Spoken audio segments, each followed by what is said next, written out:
आज सुद्धा हिलटॉप इथे एसटी स्लीप झालेली आहे। आपण कंडक्टरशी बोलूया थोडक्यात। आता काय झालं? गाडी ऑटोमॅटिक स्लीप झाली,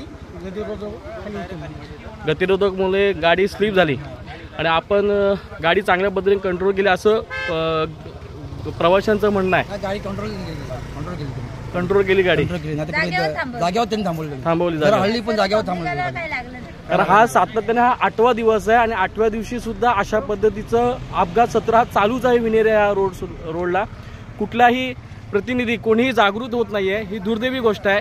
नागरिकांचे हाल होत आहेत। उद्या कुठलाही नागरिक किंवा आपला व्यक्ती कधी काही होऊ शकतं आणि आता भीतीचं वातावरण होत आहे। कंडक्टर साहेब आहेत, कंडक्टर स्वतः त्यांनी त्यांचा अनुभव सांगितलेला आहे की कशा पद्धतीने गाडी बाहेर जाते, कशा पद्धतीने गाडी रोडच्या बाहेर निघते हे त्यांनी स्वतः अनुभव सांगितले। त्या पद्धतीने जे आतमध्ये गाडीत बसलेले सुद्धा आपले जे प्रवासी आहेत त्यांनी सुद्धा सांगितले की कंडक्टर साहेबांनी आपला ड्रायव्हरने आम्हाला खूप चांगल्या पद्धतीने वाचवले।